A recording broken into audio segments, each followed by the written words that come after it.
To live life on your terms, is it best to become an entrepreneur or investor first?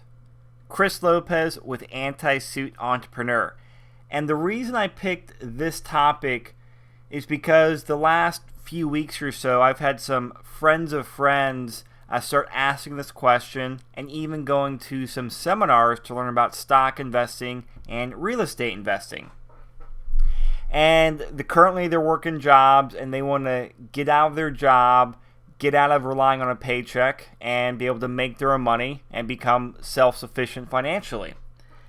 And I can relate because when I decided to live life on my terms back when I was in college, and this was 10 or 11 years ago at this point, I got overwhelmed and confused as to what I should do first. And actually, my first interest was to go out there and learn about real estate and start making money by investing in real estate.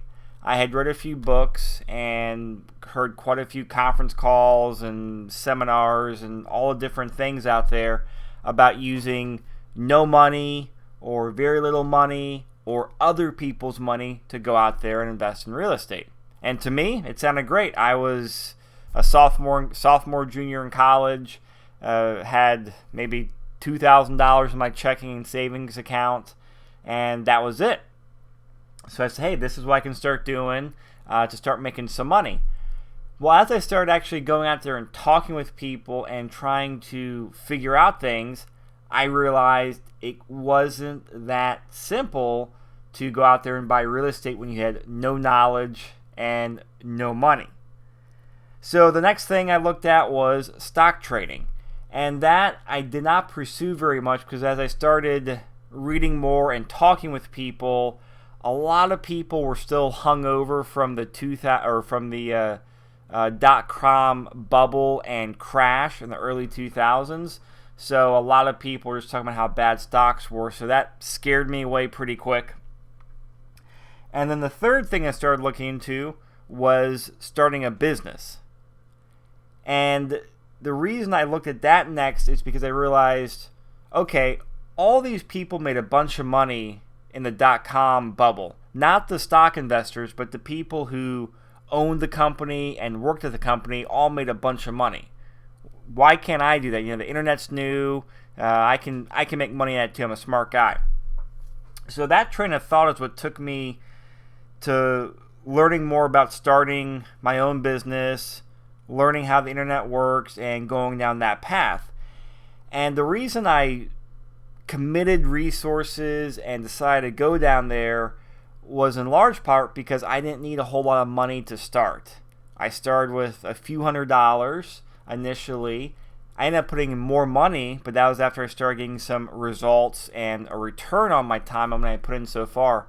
But the initial amount of money I spent was a few $100s, so it was absolutely nothing.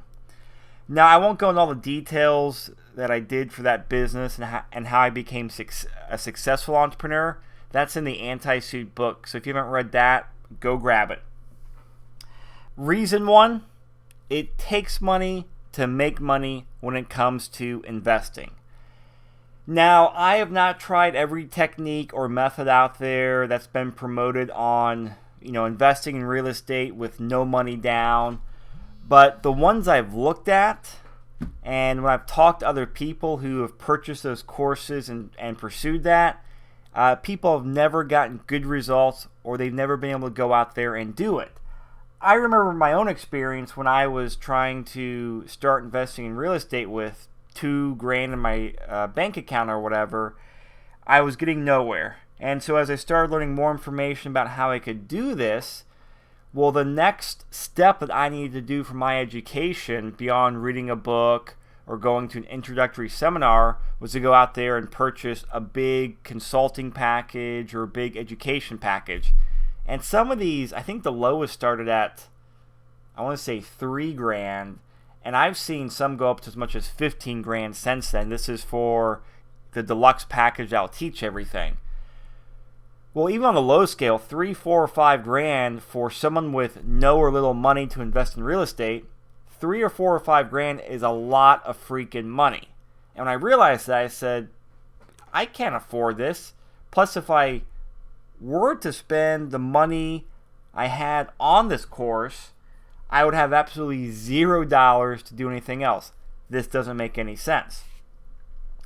And as I've talked with people and gone to additional seminars over the years, I feel a lot of those seminars and people promoting the no money down philosophy, they're more interested in getting you to buy a big package from them rather than them teaching you in how to invest in real estate with no money down. Again, if I'm going to have to spend $10,000 on a course or a seminar to learn how to invest with no money down in real estate, it doesn't make a lot of sense. Things aren't adding up. Plus, as I've become more successful over the years, I've met quite a few investors, both in real estate and the stock market. And all of those guys have had cash laying around, so they go out there and make deals. One guy I know in particular, when the real estate market started going down 5 or 6 years ago, he was talking about how he was just pumping deals left and right. And I was asking him details on it, and it's basically because he had a couple $100,000 in cash sitting around waiting for an opportunity like this, and he went out there and started slinging deals left and right. Well, he had the knowledge, but he also had money. So he was able to take that and already make his already very successful real estate investments even a lot more successful. Another reason I recommend becoming an entrepreneur first is because starting and running a business is going to teach you emotional and financial control. And a lot of times these two topics go hand in hand.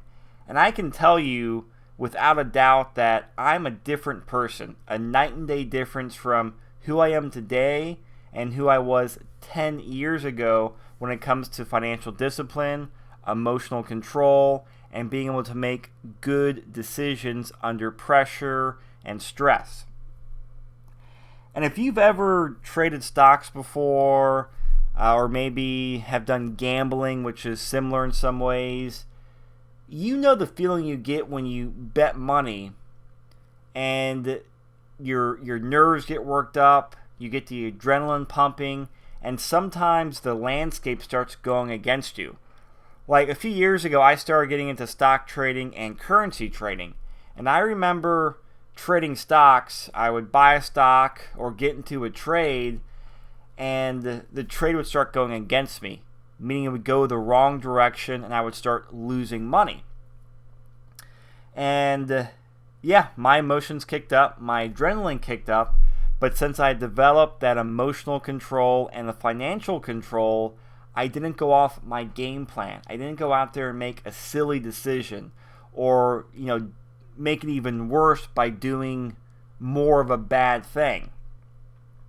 And in the Anti-Student Entrepreneur book, I talk about getting off the emotional roller coaster, and that's the extreme ups and downs of the good and the bad things. And you're going to have those no matter what you do, at least I think anyway. The difference is you get better and better at them, at handling them and avoiding them, and you stop getting them under certain situations. And as you move on to new topics, you're on a new roller coaster you start mastering. Well, once you've gotten that basic control of the emotional roller coaster by running a business, it makes it a lot easier to invest. There's a friend of a friend I knew years ago who was doing currency trading, and he was doing pretty good. He'd been a few months of building up his account, and he was about $40,000 or $50,000 in the profit. And this is doing day trading and week-long trades, so very short-term trades. Well, he got into a trade, and it went the wrong way, and he kept trying to get out of the trade by putting more money in.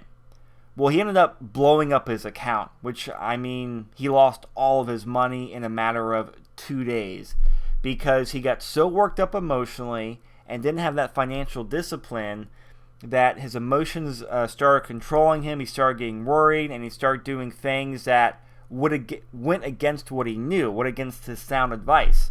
And so within a matter of hours, that $50,000 he had made was now down to zero. Another good example is to go back and think about the real estate bubble a few years ago. And again, I'm not a real estate investor. I have looked at it quite a bit, talked to a lot of people, but I'm not a master at it or even know a whole lot. But I consider myself having a good understanding of the basics and common sense. And I remember years ago, I was looking at real estate. As I moved from city to city, I would look at renting versus buying. And renting was always dramatically cheaper than buying. I could rent a place for $1,000 or $1,500 a month, a very nice condo or very nice townhouse over, looking over the water or whatever in a good part of town. Whereas buying it would cost me 30 or 40 grand down, plus be $4,000 or $5,000 a month in expenses, as opposed to $1,000 or $1,500. And to me, it just never made sense. But I had friends always talking about how much money they were making in real estate, and by money, it was they bought their house a couple years ago, and every year got evaluated by the county for tax reasons. It was going up in price, or their neighbors were selling their houses for higher. And they kept talking about all this money they were making and how they're taking their home equity lines of credit out and doing more investing or spending money, or they started buying rental properties where they would buy a rental property and they would be spending $2,000 or $3,000 a month, but the renter's only paying them $1,000 a month. And to me, that never made any sense. And we argued about it, and I said, what you guys are doing does not make any sense to me. But I developed my emotional control, my financial control, and a good common sense of business and cash flow and how things work. Those friends who a lot were working for jobs and had no entrepreneurial experience and no real investing experience didn't. Well, I like the fact that I'm right when it comes to this, but I don't like seeing my friends or other people get hurt financially. But what ended up happening was the market crashed, and a lot of these people got their homes foreclosed, or they had to do a short sale. Where I, on the other hand, was able to buy a condo, a nice condo, the next day I wanted to live in, at a third of the cost it had been 2 years before. And so I came out ahead, and in terms of buying a piece of real estate, because I had developed that financial and emotional control. So I'll start wrapping up this video and this podcast, because I could talk on this for hours, but I think I'm getting my point across to you.